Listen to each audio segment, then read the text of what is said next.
Sejam todas e todos muito bem-vindas, muito bem-vindos ao turno da tarde, então, do segundo Seminário de Arquitetura e Urbanismo da Uniriter, que é promovido aqui pela Faculdade de Arquitetura da Riter, com apoio institucional do Conselho de Arquitetura e Urbanismo do Rio Grande do Sul e também do Instituto de Arquitetos do Brasil, Departamento do Rio Grande do Sul. Para abrir essa tarde, eu gostaria primeiramente de agradecer aqui ao time de voluntários que está ajudando nesse evento e fazendo realmente tudo acontecer. Muito obrigado por vocês, por esse apoio maravilhoso.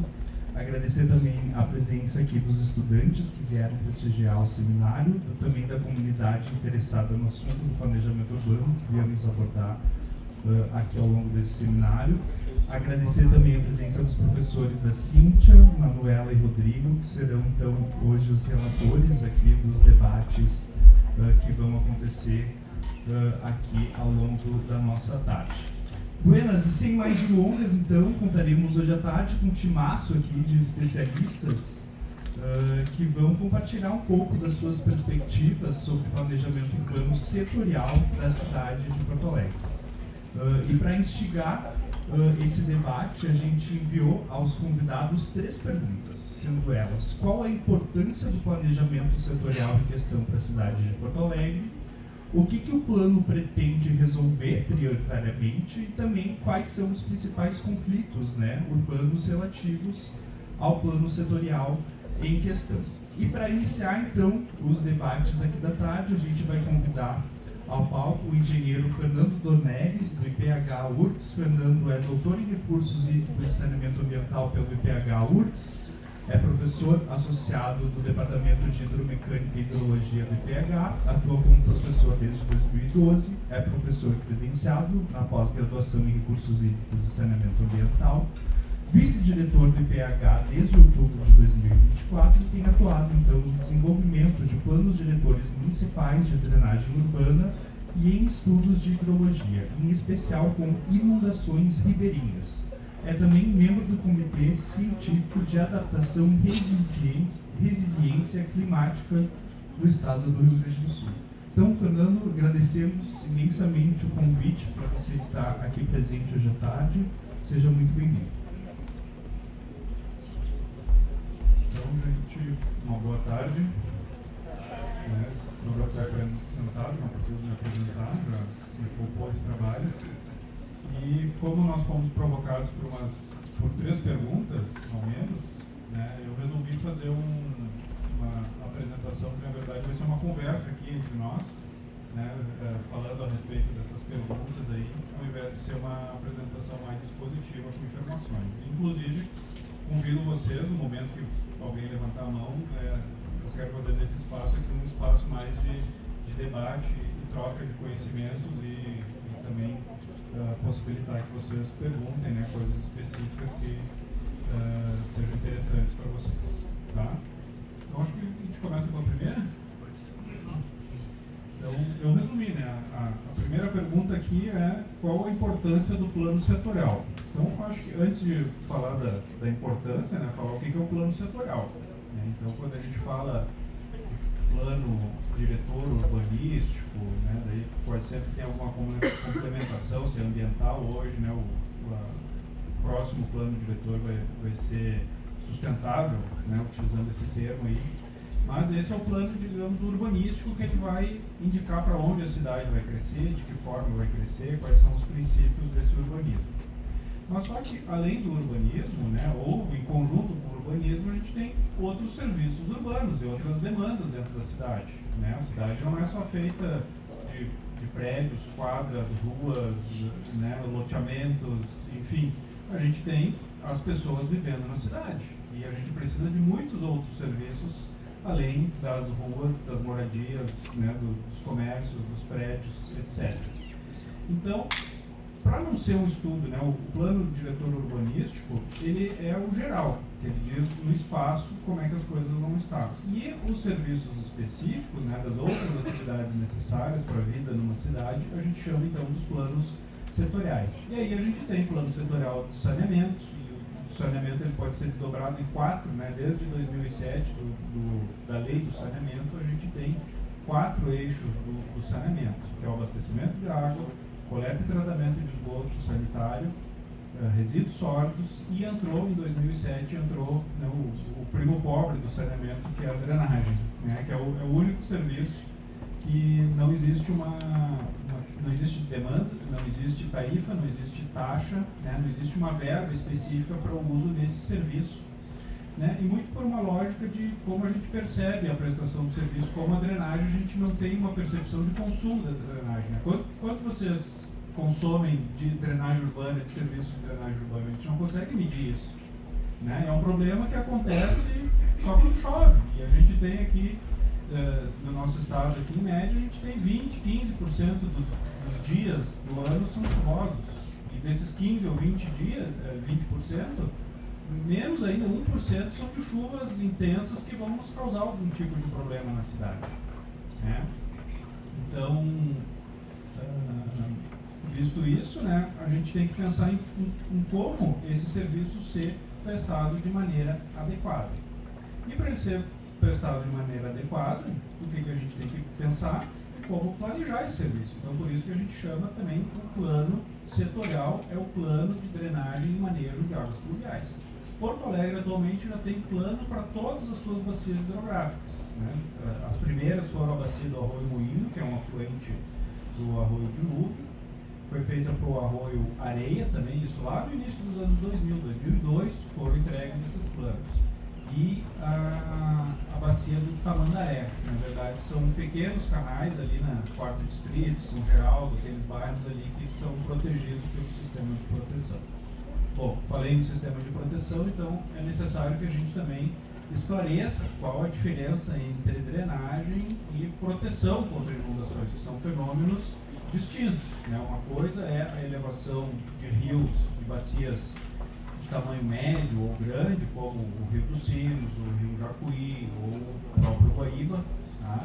E outra coisa são aquelas chuvas pontuais, principalmente no verão, quando fecha o tempo, dá aquela nuvem, né? Ela tem até um nome específico, esse tipo de nuvem, são as nuvens que causam também chuva de granizo, que são as cumulonimbus. Essas são as chuvas capazes de chover muito intenso, mas por um período de tempo curto e numa área muito restrita. E aí que é o problema na drenagem urbana, que é onde essa chuva vai acontecer numa bacia que tem 30%, 60%, 80% da sua área urbanizada, né? E a urbanização é, de fato, aquela mudança do uso do solo que causa a maior, né, desbalanço no balanço hídrico da bacia hidrográfica, tá? Bem, então, qual a importância disso? A importância disso é que é o momento, né, de ter um plano setorial para a drenagem e manejo de águas pluviais que vai detalhar e vai planejar quais são as medidas a médio, né, a curto, médio e longo prazo. Estimar valores, priorizar aonde que deve ser feito, né, antes do que outros pontos. Por exemplo, né, um exemplo que se fala que a bacia do Arroio Areia foi uma das primeiras. Lá em 2002 se escolheu fazer a bacia do Arroio Areia como uma das primeiras, né?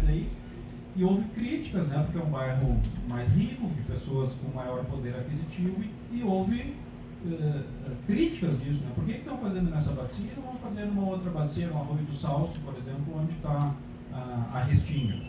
Tá? E a resposta foi priorizado a bacia do Arroio Areia. O Arroio Areia, gente, só para vocês se localizarem, né, é uma bacia que drena, passa por dentro do Country Club, ali perto do Iguatemi, e ele vai descendo, ele vai passar lá do lado do estádio do Zequinha, ele vai em direção ao aeroporto, ele passa pela cabeceira do aeroporto, tá, e vai desaguar no Gravataí. Ele não deságua direto no Guaíba, ele deságua lá no norte, no rio Gravataí. E nessa bacia aí, por que ela foi priorizada? Porque a gente teve, no final dos anos 2000, a gente teve 2 óbitos naquela bacia, né? Teve um veículo que saiu boiando e caiu dentro do arroio, de cabeça para baixo, e a pessoa não conseguiu sair, e outra, uma criança que foi engolida por uma boca de lobo, que deu uma lâmina de água muito grande, e a criança foi sugada por essa boca de lobo. Então, se priorizou isso. Por quê? Porque a gente tem, quando se fala de desastres, o principal objetivo da redução de riscos, de redução dos prejuízos de desastres, a gente prioriza sempre a vida. Então, aonde a gente tem a ameaça, né, exposição a uma ameaça com risco de morte, ali a prioridade vai ser dada, certo? Então, a importância dos planos setoriais, daí não falando especificamente, né, e só da drenagem e do manejo de águas pluviais, é que é o momento onde vai ser estudado a fundo. Então, vão ter técnicos específicos dessa área que vão fazer os estudos. Então, um plano setorial, então, daí agora falando específico da drenagem e do manejo de águas pluviais, ele parte de um diagnóstico. Então, ele vai levantar todas as informações cartográficas, cadastro da rede, então fazer uma topografia refinada para saber a declividade dos canais, que dimensões eles têm. Por quê? Por que a gente tem que ter toda essa informação? Porque a gente vai ter que simular isso daí matematicamente, colocar todas essas informações no computador, porque depois lá na parte do prognóstico, onde a gente vai propor medidas, a gente tem que testar. Será que é melhor eu ter uma bacia de detenção na praça X ou na praça Y? Ah, mas na praça Y ela consegue ser maior, na outra consegue ser menor. Então, no computador, quando a gente tiver isso daí modelado, né, a gente consegue fazer esses cenários. Né? E o modelo é justamente isso. Se vocês olharem o que é a definição de um modelo, tá? Um modelo, e falando em específico um modelo hidrológico, é um modelo que representa esses fenômenos de forma matemática e computacionalmente. Tá? Então, dentro de um software desse, a gente consegue testar vários cenários e analisar as implicações, os impactos e os custos também, que é no final, quase sempre a parte decisória fica no custo. Né? Então, a importância, né, resumindo, a importância é que vai ser o estudo, né, o planejamento desse setor, né, em específico, com todo o rigor, toda a técnica e a ciência que existe para essa área do conhecimento.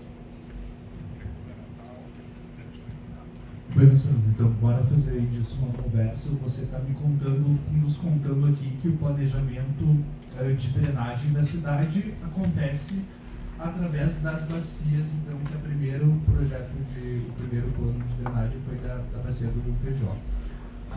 Desculpa, do Moinho, do Areio. E nesse sentido, assim, em relação a uma cobertura territorial da cidade, quantos % de área de ocupação mais ou menos se dá nessa bacia? Esse estudo ele foi feito única e exclusivamente a partir dos óbitos registrados, ou também se faz uma análise territorial sobre as bacias para saber a quantidade de população que vai ser atingida? Eu digo assim, dentro do planejamento de drenagem, outras variáveis são adicionadas para a tomada de decisão e na elaboração desses planos? Bom, o que se leva em conta, né, num plano desse? Eu comecei só, de repente a gente já está entrando até na segunda pergunta aqui, né, que é o que pretende um plano desses, né? Então, tu já está introduzindo aí a necessidade de quantificar qual é o benefício dele, né, do plano, né, contar as pessoas, quantas pessoas serão beneficiadas, né? Muitas vezes a gente vê um projeto, né, vai se gastar tanto de recurso e tantas pessoas serão beneficiadas. É uma conta um pouco difícil de ser feita porque são prejuízos muito dispersos e rarefeitos, né? Quando tem uma chuva forte na cidade, cada um perde um pouquinho, né? Todo mundo atrasa um pouquinho, deixa de fazer alguma coisa, né? Ou muitos têm um prejuízo maior que o carro afogou num alagamento e ele teve que mandar para a oficina, enfim. Então são prejuízos que acabam não sendo planilhados, digamos assim, né? Para a gente conseguir tirar uma estatística, e eles não são medidos de uma forma sistemática para a gente conseguir comparar. No ano passado teve mais ou menos problemas, né? A gente não consegue chegar nesse nível de detalhamento. Tá? E não sei se era bem nessa linha mas o que se faz, né, no plano? Por que se priorizou, né? Porque teve os óbitos e porque tradicionalmente aquela região ali, Danilo Peçanha, Teixeira Mendes, ali ainda tem problema, já diminuiu bastante o problema, mas ali chovia, aquela avenida ficava interrompida, né? E ficava com metros de água e com fluxo, com velocidade alta, que aí vem o perigo das pessoas serem carreadas e morrerem afogadas. Então, evitar isso. Então, a mensuração, né, de da prioridade dessa bacia foi justamente por isso, por ser notório os problemas de enxurrada urbana naquele ponto. E nesse sentido, já encaminhando então para essa segunda questão, né, o que o plano pretende resolver, eu gostaria de te perguntar, Fernando, qual é o cenário que a gente encontra hoje dentro do plano de drenagem? Assim, a gente tem uma boa cobertura dos planos e principalmente, né, eu pergunto hoje porque, né, certamente os nossos sistemas aí deverão ser recalculados, né, a partir dos eventos extremos climáticos. Contextualizando, eu já conversei uma vez com o Fernando numa outra disciplina que eu ministrava, e foi muito legal que nesse momento Fernando começou a derrubar solução por solução que tinha saído na mídia para o enfrentamento do problema, né, quando a gente tem um evento climático extremo. Assim, né, várias soluções apareceram na mídia que poderiam resolver os problemas, né, construção de barragens no Rio das Antas, aumento dos canais, desassoreamento dos rios, e foi muito interessante que o Fernando foi trazendo assim, né, informações e dados técnicos a respeito do porquê que isso não funcionaria num evento extremo, né? Eu acredito que, acho que a grande questão que tu me ensinou naquele dia é que os nossos sistemas, mesmo a gente projetando eles não dão conta, né, de eventos climáticos extremos, porque é realmente, né, é um volume de chuva realmente muito intenso num curto espaço de tempo, e não existiriam, então, possibilidades de uma infraestrutura cinza capaz de resolver esse problema. Então, eu gostaria que tu compartilhasse aqui conosco a importância desse plano, né, na sua vinculação assim, a outros fatores também que possam aí mitigar o impacto desses eventos no próprio sistema de drenagem. Tá, primeiro eu quero organizar um pouco aí o que tu falou, né, que é misturar um pouco o sistema de proteção contra inundações e dispositivos de drenagem, né. Eu comentei um pouco atrás aí, né, da chuva que causa os problemas na cidade, aquela chuva de verão com cúmulos. Isso é o problema na bacia, né, no município, né, naquela galeria, naquele arroio. Tá? Então é um efeito de escala totalmente diferente. Quando a gente fala das inundações, que é um desastre de origem hídrica gradual, que ele vai subindo devagarinho e a gente consegue ter minimamente uma previsão de que vai inundar, tá? Um alagamento, uma enxurrada urbana, ele acontece em questão de horas, né? E a gente consegue detectar isso daí. O radar meteorológico, por exemplo, ele não tem efeito algum numa inundação. A antecipação dele, o radar meteorológico, ele simplesmente está batendo um retrato, uma fotografia de como está a atmosfera ao redor do radar com a quantidade de chuva que está acontecendo. Então, são informações atuais, não é uma previsão para o futuro. A previsão de um radar meteorológico, a gente tem que pegar os rastreios, né, as fotografias anteriores, na última hora, e ver aonde que está formando o núcleo de chuva e para onde que ela está se dirigindo. A gente vê, ó, ela está crescendo esse núcleo de chuva e está indo em direção à Cachoeirinha, a Canoas. Aí a gente faz uma previsão que a gente chama de curtíssimo prazo, que é 1, 2, 3 horas à frente no máximo. E o evento de inundação causada pela elevação do Guaíba foram quantos dias de chuva? A gente teve 650 milímetros de chuva numa bacia que é 1/3 da área do estado. Então foram chuvas, né, parava de chover num ponto, mas estava chovendo em outra cidade. A gente ficou aqueles 8, 10, 15 dias sempre chovendo em alguma cidade, né, e chovendo 40, 60, 100 milímetros às vezes, tá? Em Porto Alegre, para vocês terem ideia, nem a maior chuva diária não aconteceu durante a inundação, foi no janeiro do ano passado. Foi num temporal de verão que aconteceu a maior chuva de 24 horas em Porto Alegre. E a gente não viu grandes problemas de drenagem, né? A cidade tendo alagamentos ou extravasamento de canais, galerias em Porto Alegre durante a inundação. Óbvio que depois que quando o Guaíba subiu e o sistema de proteção falhou, daí a gente viu o caos, né? Aí foi o fenômeno da inundação, certo? Então, são essas duas coisas, né? E o que o plano diretor de drenagem e manejo de águas pluviais ele fala? Daí que tem essa intersecção entre o sistema de proteção contra inundações e a drenagem. Por quê? Porque a gente tem as casas de bomba.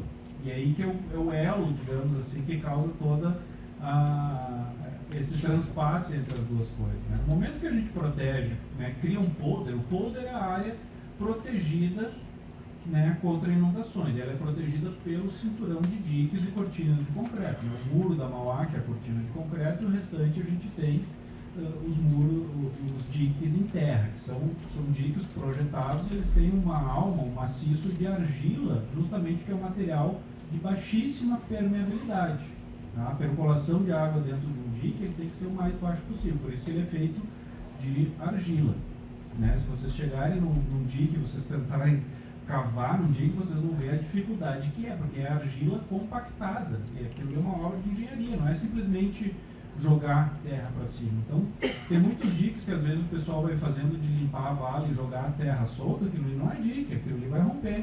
Teve casos disso daí na cidade de Guaíba, né? Pô, mas tinha um dique e o dique rompeu. Tá, mas era um dique projetado, era uma obra de engenharia? Não, era simplesmente um dique que fizeram retirando material do fundo de uma vala e empilhando. Isso daí não é um dique, isso é simplesmente empilhar sedimentos.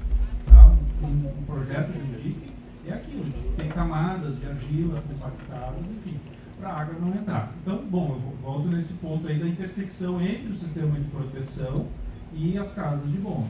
No momento que a gente impede da água do rio invadir a cidade, a gente impede também da água da cidade sair. Né? Se é uma barreira, então como é que a gente vai fazer a água sair da cidade? A gente tem que obrigatoriamente fazer ela sair por alguns pontos que a gente consegue controlar que a água não retorne por ali. Tá? Então, são as casas de bomba. Então, em Porto Alegre tem são 23 casas de bomba agora. Tá? Tem duas que não bobeiam direto para fora, mas enfim. Tá? São mais de 20 casas de bomba em Porto Alegre. E a gente também tem condutos forçados. Né? Os mais antigos aqui devem lembrar da obra do conduto forçado Álvaro Chaves. Tá? Que ele drena a parte alta, né? Acho que foram uns 2, 3 anos de obra ali, infernizando a região ali do Moinhos de Vento. Ali.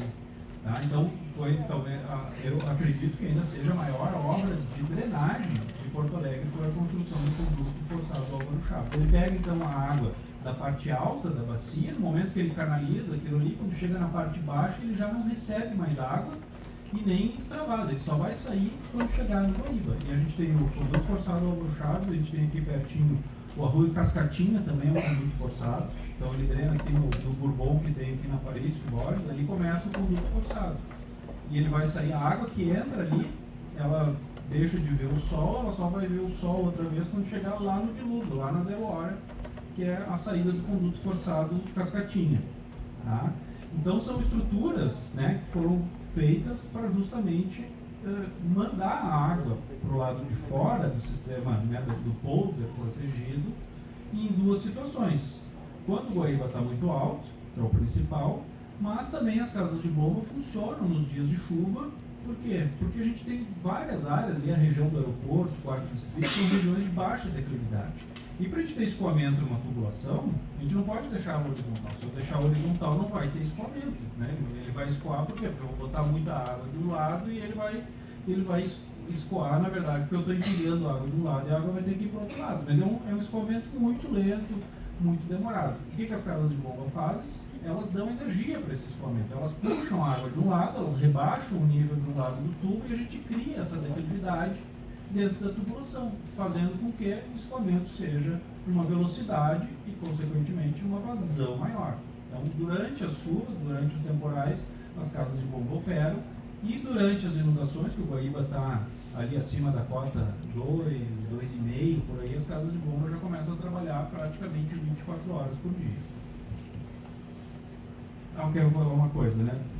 A pergunta aqui fala de resolver, né? Quando a gente fala de projetos de hidrologia e drenagem, enfim, a gente está falando de um fenômeno aleatório, que são as chuvas e, consequentemente, né, as enxurradas, os alagamentos e as inundações.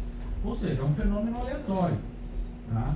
E como é que a gente vai dizer qual é a chuva? Né? Eu vou dimensionar a casa de bombas, a tubulação, para para a maior chuva possível, né? Ou ver quanto de água pode estar numa coluna de água na atmosfera e ver tudo que ele pode gerar e que vai gerar de escoamento, uma chuva absurda, né?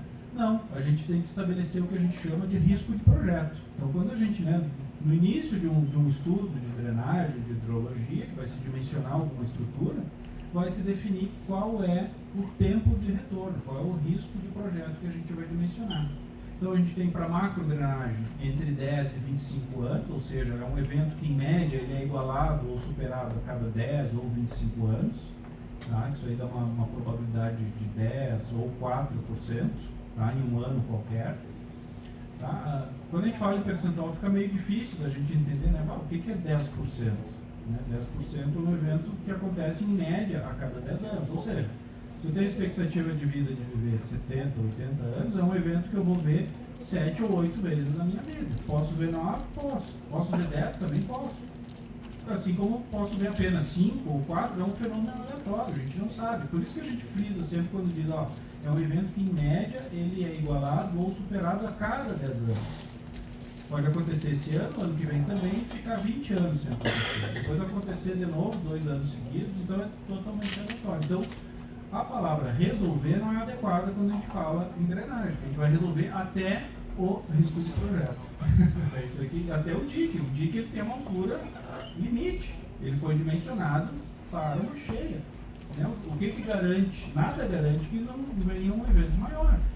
Tá? A não ser que a gente fizesse um muro com 20 metros, por exemplo, daí sim, daí seria aquela conta que eu falei lá no início. A gente vê qual é o potencial máximo de umidade na atmosfera. Eu tenho 15 km de atmosfera, qual é a saturação de água possível dentro dessa coluna de ar e fazer tudo despejar em 24 horas. Que vazão vai gerar isso? Então vai ser um troço absurdo, né?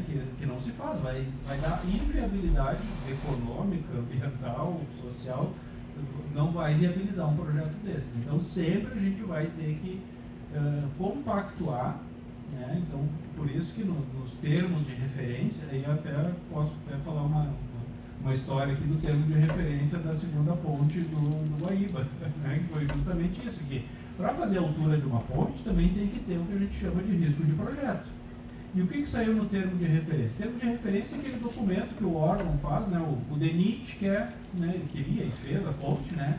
Ele queria fazer isso, ele tem que escrever um termo de referência dizendo as especificações técnicas, né? Que nem vocês vão comprar um ar-condicionado, vocês vão ter que dizer, quero um ar-condicionado quente, frio, inverter, assim, assado. Então, um dos termos um dos elementos desse termo de referência é o tempo de retorno do projeto da ponte. E lá estava 100 anos. E 100 anos é o nível que vocês viram lá. 100 anos é um nível menor do que a cheia que bate a nossa cota de inundação, ali os 3 metros, ele está hoje na ordem ali de 25 anos de período de retorno. 20, 25 anos de período de retorno. Ou seja, 100 anos foi um pouquinho maior do que isso. Tá? Então foi 3 metros e 20, 3 metros e 50 no máximo. Tá? E por isso que a ponte ficou baixa. O erro foi lá no termo de referência de quem especificou como que a ponte deveria ser construída. Acho que podemos seguir para a última questão. Deixa eu pegar a tua colinha aqui. Então, em relação aos conflitos urbanos relativos ao sistema de drenagem, Fernando, o que você, enquanto especialista, enxerga assim, enquanto um dos maiores conflitos do sistema de drenagem e então do planejamento do sistema de drenagem? Então, acho que só tem que contar, assim, eu comecei a contar, mas acabei não terminando, né, do que é o plano de drenagem, né? Então, ele tem o diagnóstico, que ele vai fazer vai ver onde estão os problemas e a gente vai colocar tudo isso aí no computador. Essa parte do diagnóstico é para a gente ter confiança no que o modelo que a gente está observando de resultado no computador, ele tem que, né, ser igual ao que a gente vê. A esquina tal alaga, todo ano tem alagamento lá. Então, no modelo computacional, ele também tem que mostrar esse problema. Tá? Visto esse problema, a gente passa a elencar quais são as alternativas. A gente pensa em 2 cenários, basicamente. Um cenário simplesmente com canalização, vamos fazer a moda antiga, que é o paradigma higienista, né, de levar a água o mais longe, o mais rápido possível. Simplesmente fazer galerias, que é o que não se faz hoje. O princípio da drenagem é a gente conseguir reter, infiltrar, né, guardar essa água e escoar ela de maneira mais lenta na superfície urbana e no sistema de drenagem. Tá? Mas a gente faz esse cenário para ver, ó, se eu não tiver bacias de detenção, se eu não tiver decretos que obriguem todo novo empreendimento a fazer o controle na fonte, né, que tamanho de galeria eu deveria ter? Isso daí é muito caro. Quando a gente faz, né, quase sempre as bacias de detenção elas acabam barateando o custo da drenagem, porque construir uma bacia vai ser, né, uma bacia que vai ocupar uma determinada área e vai ser uma obra bem pontual. Imagine vocês, né, a gente chega no resultado, aqui tem uma galeria de 2x2, a gente vai ter que ampliar ela para 3. O trabalho e o custo para fazer isso é escavar, tirar a galeria velha e botar a nova.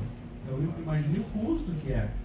Né? Muitas vezes, se tem um espaço, daí que é caso a caso. Por isso que nessa parte aí vai estudando. Será que de repente a gente consegue duplicar, ter uma galeria no lado da avenida, colocar outra galeria do outro lado?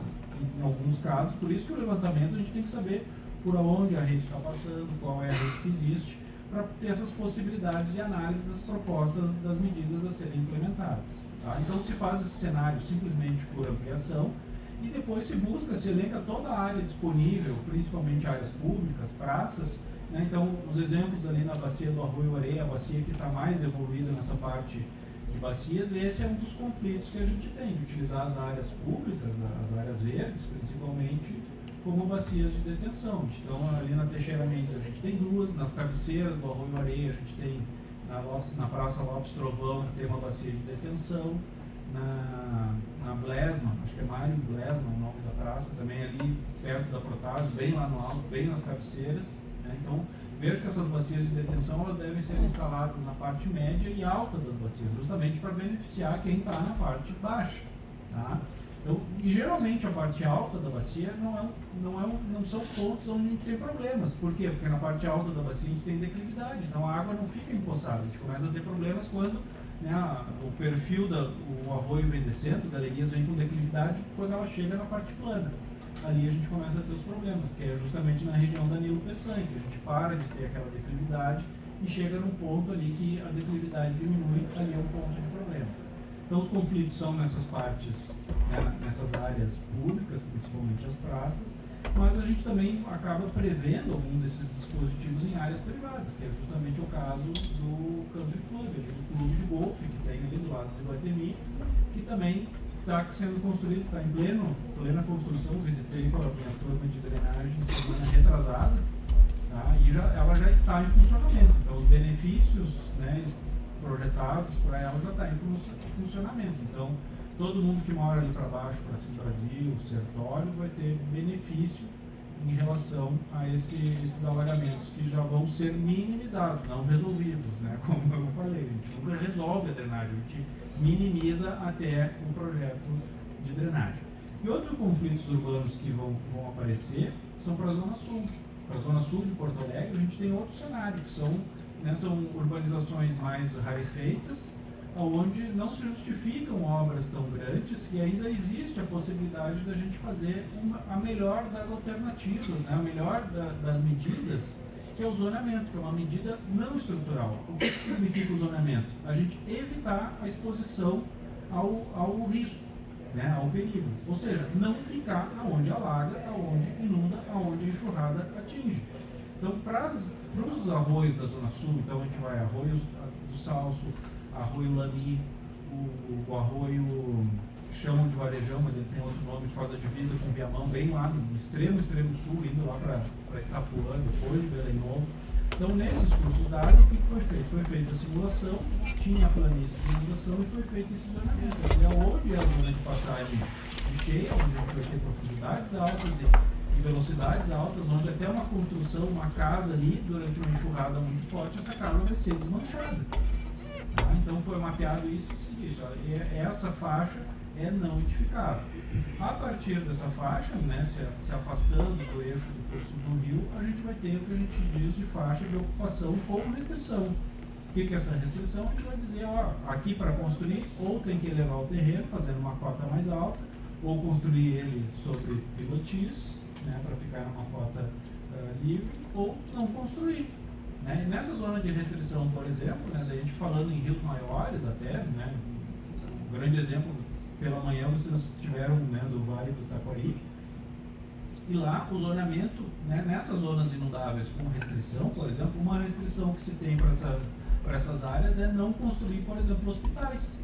Nessas zonas de restrição, a gente não pode ter hospital, muito menos, né, a sede da Defesa Civil tem que estar lá.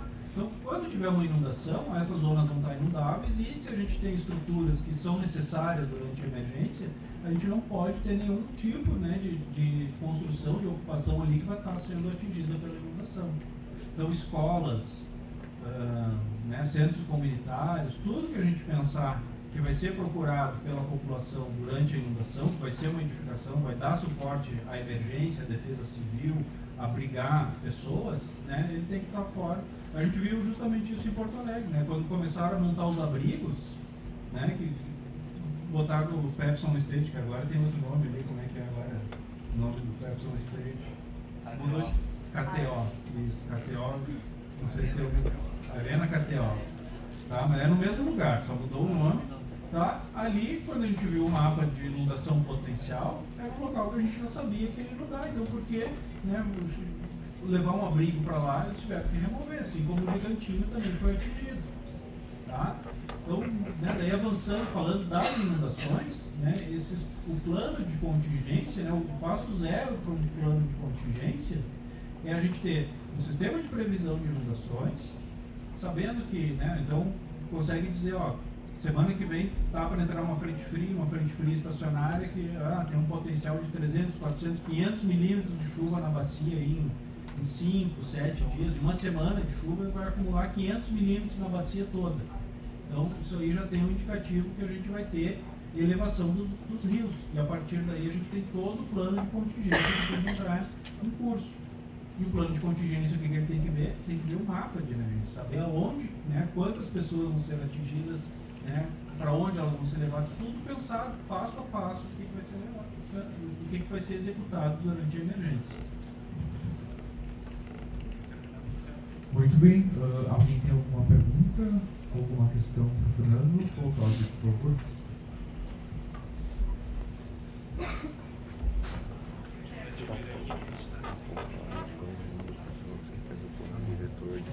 Boa tarde. Tudo bom, Fernando? Prazer.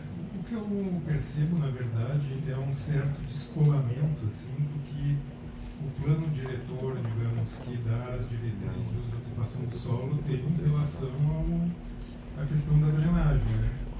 E os planos setoriais que deveriam ser vistos de forma transversal, todos os temas que a gente vai tratar aqui, outros temas que tem, durante a elaboração da ocupação do solo, acabam depois sendo quase como um trabalho de mitigação dos problemas que o plano criou, né? Então eu vejo, por exemplo, Porto Alegre, que agora revisou o plano, né? Daí no momento que ele começa a incentivar que determinadas áreas têm que ter um grande adensamento construtivo, né? Com uma grande taxa de ocupação, somada à questão da impermeabilização do solo, né, que vai dar mais velocidade à água e vai depois resultar também no enchimento mais rápido dessa infraestrutura pluvial, né? Vai causar problemas. Então, parece que falta um olhar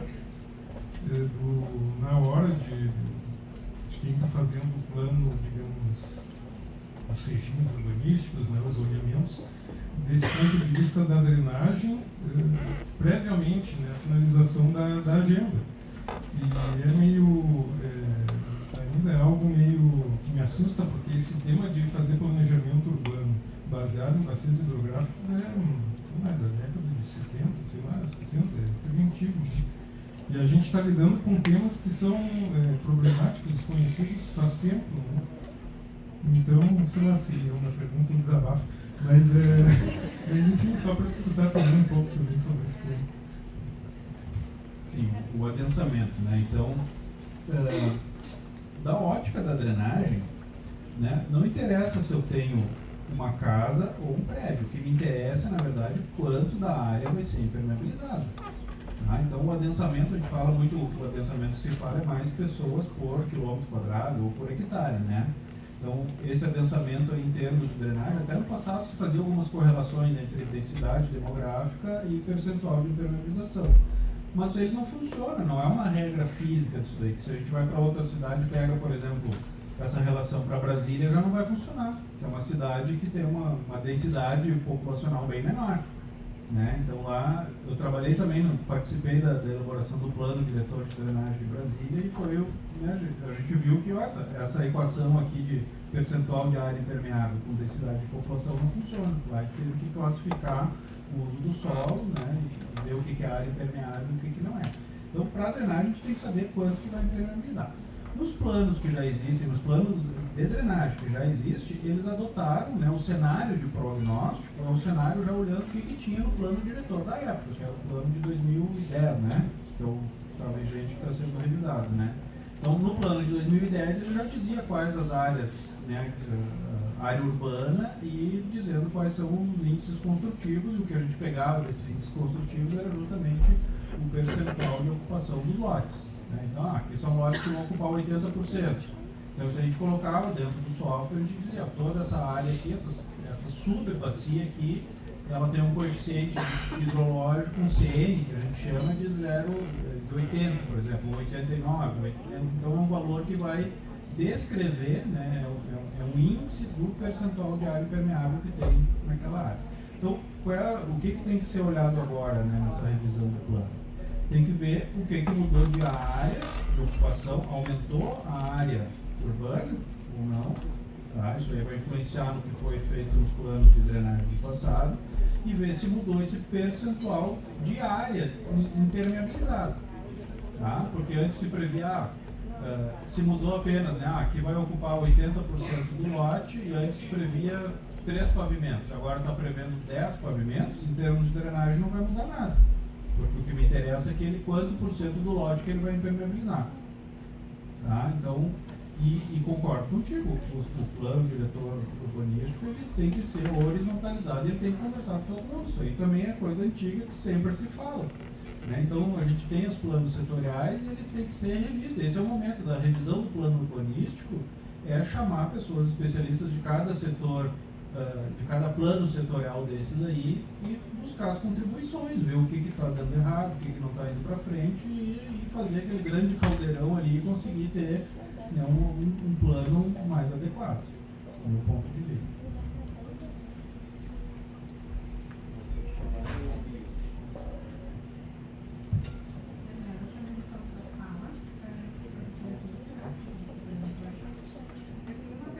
Mas também eu acho que é talvez uma provocação também em relação ao tema de drenagem, né? E a questão, a gente estava falando antes sobre medidas para mitigar esses efeitos, tu mesmo colocasse que nas áreas de risco, daqui a pouco um projeto com pilotis, né? O projeto com pilotis eu acho que é uma das soluções mais comuns assim, que a gente tem visto, inclusive em sala de aula, né? Os próprios alunos, a primeira coisa que a gente fala, o terreno tem cota de inundação? Será que ele está próximo? Como que a gente pode mitigar, né, esses efeitos? A primeira resposta é sempre o pilotismo. Então, trazendo para talvez outras alternativas, né, de solução, não sei se o plano visa cobrir isso também, né, que seriam algumas soluções que a gente está vendo bastante discutidas atualmente, que são as soluções baseadas na natureza, né. Não sei se isso está incluso no plano e como que tu vê que isso poderia ser incluído, talvez, como que isso poderia beneficiar, né, tanto a cidade quanto até mesmo os projetistas, né, porque a gente saiba projetar para uma cidade melhor e mais resiliente nesse sentido, assim, como que tu vê essas soluções inclusas. Obrigado, sim. Bom, primeiro um comentário a respeito, né, de construir sobre pilotis, né.